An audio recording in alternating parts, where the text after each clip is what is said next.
So do you have a plan? You got a plan? Well, you know you're going to need a plan. So let's look at it like this, okay? Think about, you want to get it into shape, right? How do I really get started? And is it too late for me? Am I too far gone? When assessing your own degree of fitness or your own capability or how viable you actually are, just overall as a man, the physicality aspect of it. So I kind of break it down. I think breaking it down makes it a little easier. I have it broken down into strength, health, functionality, and conditioning. But conditioning is I have it listed as a separate category of consideration, but conditioning spills over and applies to the other three categories, strength, health, and functionality as well. Because wherever you are, your goal should be to improve. Your goal should be to improve your strength, improve your health, improve your functionality, right? So, or wherever you're weak, fill in the holes, wherever the holes are. Bring it up to spec with everything else, right? If you have a weak point area somewhere there. And conditioning I have separate because we could be referring to, when we get into talking about how much wind do you have, cardiovascular conditioning. So it justifiably deserves its own category, and yet at the same time, you know, if that helps you, if it doesn't help you to think of it that way, it doesn't really matter. You come up with your own idea how to keep track of this kind of shit or break it down if you need to do that. If that's going to get you back on the path, you know, most effectively and give you a guide, right? Strength, health, functionality, and conditioning. And what I mean by the conditioning, let's go there first.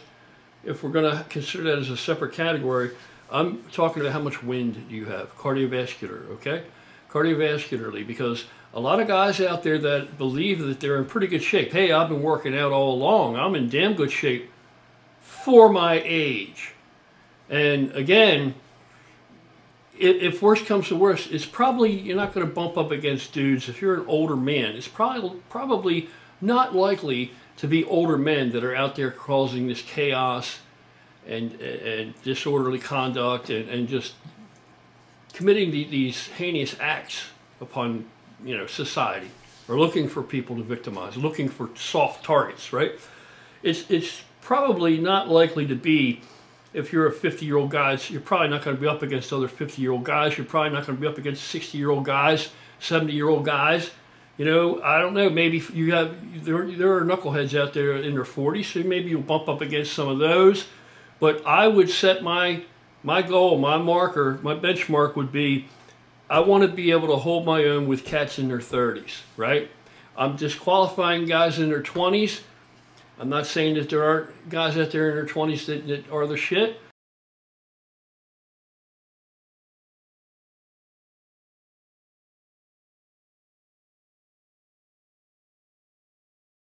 But I'm saying that by the time a man, if he's invested any kind of time or whatever into anything at all and has any skill or ability, by the time he's in his 30s, he's probably pretty much, he's at that place where he's got enough time invested and enough practice invested that he's probably going to be the most adroit, right? That's just, it doesn't matter if I'm correct or not, or you know, it just gives me something, how I can, you know, fit that into my paradigm overall, how I can put this into words and explain it. So conditioning, as far as cardiovascular conditioning, we're talking about, as I said, if you think you're in pretty good shape, you know, you've been lifting weights, you're pretty strong, this and that and this and that.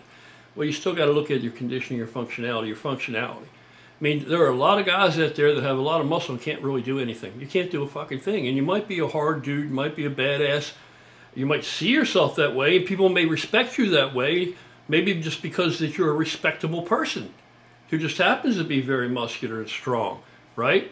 But the reality of the fact is, most of the guys that are, you know, in the gym lifting a lot of weights, built a bunch of muscle and shit, they can't really move. They don't have a very good range of motion. They don't have really good, as far as body assessment and the space that they occupy. They really don't have a good perception of that. And they usually don't have any fucking wind. So what I'm getting at is some things you might want to do just to test yourself and maybe even to train is maybe you need to run sometimes. Can you run? Now, if you can't run, then you don't just go out tomorrow out in the backyard in a field, a park, or the woods somewhere and go and run and break an ankle or blow a knee out or something, okay?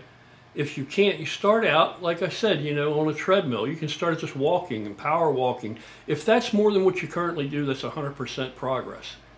You're going in the right direction, okay? Small steps to the moon. So if that's where you are, if that's the reality of the situation, you don't just say, oh shit, look where I'm at, I'm all the way back here. Doesn't make any difference where you start, it matters where you finish. So, you know, get on the treadmill. If you can't afford a treadmill, if you can afford a treadmill, it's one of the best pieces of equipment and devices you could have in your home and possess. Every man, in my opinion, if he can afford to do it and has a space, even if he doesn't have the space, you should find a place for it. Should have a treadmill in his home. You should have a treadmill. At the very least, have a treadmill. Because then there's no reason. You don't have to worry about the weather outside. You don't have to worry about, you're not as likely to go outside when you can just walk, you know, into another room or a basement or a garage or wherever the hell it is and get on that treadmill and do it right then and there. You don't really even have to leave the house, right? So I think you're going to get more use out of that, I believe. And it'll pay for itself with dividends. So if you're not ready to go out there and go running across this uneven, pockmarked field out here, right, up and down hills and every other fucking thing, go for holes, all kind of shit, then start out on a treadmill. Start out taking walks. You know, start out power walking. Start out jogging. Start out, put your treadmill, you know, if you got bad knees or joints or whatever, put your treadmill on a steep incline. And you don't have to be, you know, running. There's no reason to run on a treadmill to improve conditioning. There's no reason. You can. Can you utilize your treadmill like that and make progress that way? Absolutely you can. It's yours. You do whatever you want to do with it. Whatever you want to do with it. But it's going to be really high impact. Believe it or not, even though they're cushioned and all that shit, I think that running on a treadmill, really like all out, balls out running on a treadmill, I think that's more precarious than running outside. That's my opinion. You don't have to agree with it. Your experience may be different. That's my opinion. So what I do, I always put my treadmill on a steep incline and just trudge up that hill because it doesn't take that much actual physical bodily motion for me to be able to elevate my heart rate where it needs to be and just maintain that, right? And then you start out and you do what you can do. If you only do 10 minutes the first time, that's 10 minutes more than what you did before. And you know, you want to get to the point where you can do this in a minimum of 20-minute sessions. And once you get your heart rate up, time it takes to get your heart rate up shouldn't count. Time it takes to get your heart to cool down shouldn't count. Once you get to this point, you want to get to do a full 20 minutes minimum, or that's your starting point. Once you're there, then you can do that. And you want that heart rate to be in that typical fat burning zone. That's my opinion. So it's not too fast, it's not too slow. For me, it's about 132 beats a minute. It's about where I want to be. I want to get up to 132, 131, 132, and I want to maintain that. I maintain that for like an hour. I can. Sometimes, most of the time, 45 minutes I'll go because I start getting bored shitless. But you want to maintain that at least 20 minutes, okay? If you start out only doing that twice a week, that's going to get you there. That's hell, you're already well on your way. Well on your way. Because for most people, when you first get on there, you're going to feel like you're ready to die after 10 minutes with elevated heart rate like that consistently. So work up to it. Just don't quit. Don't give up. Get on it and do what you can do. Do what you can do and just always do what you can do. Don't give up. Don't quit. Understand? And you're going to make progress and improve. Okay. Now, let's say you can do all of that. You think you're in pretty good shape. You're already saying to me, I don't need to do that. I'm in great shape. I can run. I'm in good shape for big as I am and old as I am, right? Let's say something bad is happening that requires your immediately intervention and attention. That field over there, or it's 2 blocks down the road right there, you know, or it's a block down the road. You see it, you know, somebody you care about's in trouble. They're screaming. You're the man on the scene. Can you get there quickly? If you're on foot, all you got is what God gave you.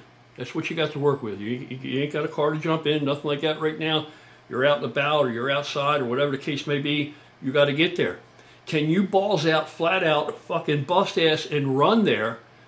And how long will that take? And can you even do that safely? If you got to bust ass and haul and get down there to help your loved one, maybe your daughter's in trouble, what the fuck are you going to do? What are you going to do? And you can't pull out the 2A. You know, what are you going to do? You're going to bust ass and fly down there. You're going to get there. That's what you're telling me. Well, I'll get there. I'll fucking get there. Okay, you get there. Now, how effective are you when you get there? How effective are you when you get there?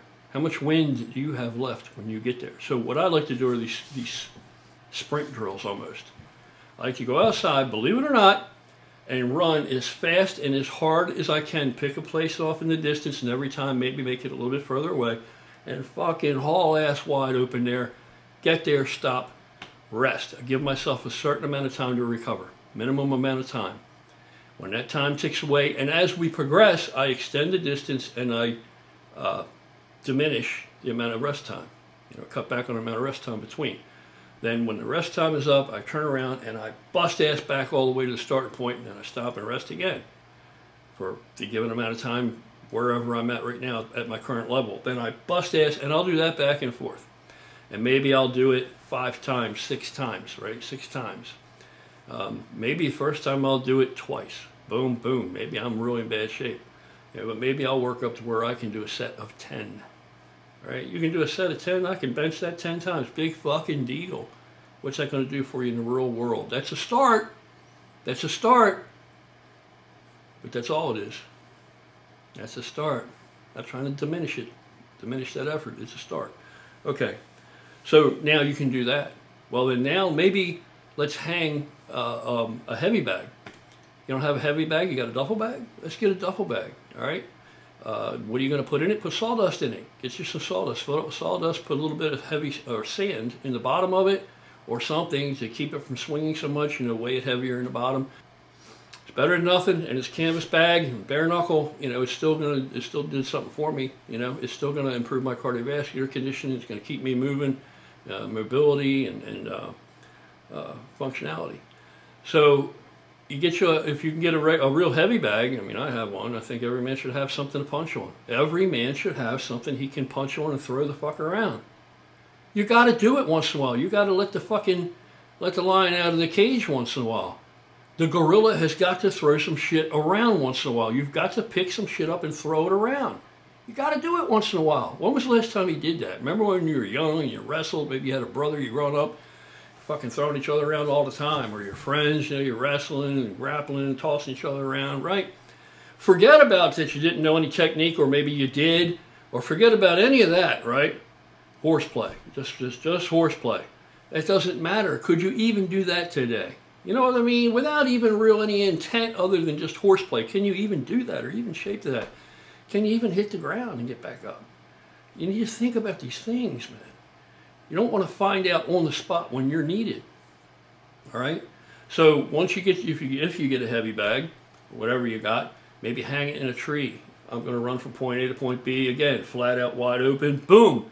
But when I get down there now, I'm going to give myself an amount of time instead of resting, and I'm going to beat on this bag. I'm going to beat on this bag, and it doesn't matter. You can practice whatever you're practicing.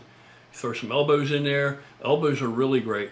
There's a tiny bit of a force multiplier over your fists. It really is. If you're getting close, you can really fucking tear somebody up with elbows. Now, if you have no idea and you never tried it before, I'm not saying tomorrow something happens, you can throw some elbows and you're going to be effective. You may, maybe not, but if you got something to bang on, you got something to hit on, something to beat on, you can try it out for yourself, right? So, I'll hammer on this bag, knees, kicks, fucking elbows, fists, steadily tattooing this bag for the next X amount of time. If it's 30 seconds, it's 30 seconds. If it's 60 seconds, it's 60 seconds. If it's a minute and a half, it's a minute and a half. If it's 2 fucking minutes, which that's a long time. That's a long time. But if you get that condition, you can build up to that, whatever. I suggest you start out, maybe you do it 30 seconds. You bust ass, haul ass down there, you beat on this fucking bag, 30 seconds. Boom, boom, boom, boom, boom, boom, boom. You bust ass all the way back. Now you rest. Now you rest. You recover enough. Do you have to time it? I wouldn't time it until you get used to it and your conditioning improves, right? When you need to start to time it, you'll know, because you'll need that additional challenge. You know what I mean? So you haul ass down there, you beat the fuck out of this bag, 30 seconds, you turn around, you haul ass back with whatever you got left, and now you rest. Then you do it again. You know what I mean? So you go on from there, and you can come up with your own drills and your own stuff like that, but it should be functional, practical stuff where you're using your arms and your legs and your lungs, you're improving your lung capacity. You know, all that muscle that all you guys out there have, like this, all this muscle, man, all that muscle takes a lot of oxygen. You'll be in oxygen deprivation so fast it'll be an eye-opener. You'll have an epiphany if you try this. I guarantee you that the majority of you, and I've been there, the majority, you're going to run haul ass down there, and when you get down there, you ain't going to be worth a shit when you get down there against some relatively fresh, you know, with his adrenaline pumping, some fucking 30-year-old, 35-year-old, 25-year-old, 29-year-old, 28-year-old, right? So then all that strength ain't going to matter because you don't have any oxygen to fuel that. If you don't know what that feels like when you're gasping for air like that, it isn't going to take much to handle you. You're not going to be much to handle at all. So if something bad's happened to your loved one, you got to haul ass to get there. How fast can you get there? And what shape will you be in when you arrive? Something to think about. Something to think about. And I'm not trying to paranoia you, make you all paranoid and have a bunch of stress and anxiety and shit. Absolutely not. I don't have stress and anxiety like that. I'm not afraid of anything. I'd rather be overly prepared, and then it's not even overly prepared. It's not like it goes to waste. It's all going to contribute to a seriously enhanced quality of life for you, just in your day-to-day going about the world doing things. Then another thing that you might want to consider as part of your plan is, what do you look like, man? What do you look like? Do you look like somebody can see you walking across the parking lot and, especially in the dark parking lot at nighttime, and they see you walking across the parking lot and you're all slump-shouldered and bent forward, and you can just look at you and see life is already beating you down? Do you look like that? What's your posture like? Do you have shit posture? Practice better posture. Stand straight up. Put your shoulders back. Stand up. Stand up. You know what I'm saying? Deterrence. It's called deterrence. Don't be the weakest gazelle in the herd. Don't be the weakest one in the herd. Stand up and walk straight. Hold your shoulders back. Hold your fucking head up. But these are all things to think about, but you've got to have a plan. You've got to have a plan. Somewhere along the way, as they began to chip away and erode at masculinity in this country, one of the first things that fell by the wayside was men didn't plan in their personal lives, in their homes. Their security readiness diminished. That was one of the first things to go. Okay, when you think back in, hell, when I was in elementary school, it was back in a time where we had fallout shelters, bomb shelters in basements of schools, and in some other civic buildings, right? Do you even know where these places are today? Can you get access? Whatever, right? Not going to get into all that because that's a long video. But we would have, we would have drills. And when I was, my early years in elementary school, it was long enough ago that we would have a drill where we would get under the desk. Now, don't ask me why we got under the desk. That's just what we did. And if some of you are on here are as old as me or older, you probably have experienced that. I don't know what they thought that desk was going to protect you from. Maybe a couple pieces of a drop ceiling or something, a tile or whatever, but I don't know why they didn't run us down to the fallout shelter for a drill. But then later on, we didn't do that anymore. But as I got older, in junior high school and high school, you always still had fire drills, right? Always. And nobody thought that was needless or that was paranoid. But what about your home? Do you have kids there or grandkids there, your children, whatever? Does everybody know what to do in case of a fire? You got all the smoke detectors and shit. What do you got them for? Okay, well then, if it's not too paranoid to have smoke alarms, it's probably not too paranoid to talk to your children about what they should do if you hear the smoke alarms going off, if the house is on fire. How do you know that a door is safe to open before you open it so you don't get a fucking backdraft and all this kind of shit, right? Then how do you egress? How do you want them to leave the house in case of a fire? If this happens, you do this. If that happens, you do that. You know what I mean? Much less practice it. If they're on the second floor, do they have a way to get out the bedroom window if they can't get out through the doorway? You know what I'm saying? So men stop planning, I think, in a lot of regards. We plan for tailgating and the big game, and we plan for fishing trips, we plan for camping trips, we plan for, but we don't plan for life. We don't really plan for life. And once again, there are two kind of people. It falls down and breaks down to two different kinds of men out there, and that is you can either be somebody that lets life happen to them, in other words, lets shit happen to you, or make life happen for you. Make life happen for you. Make shit happen for you, right? I prefer to be that guy, the guy that makes life happen for me.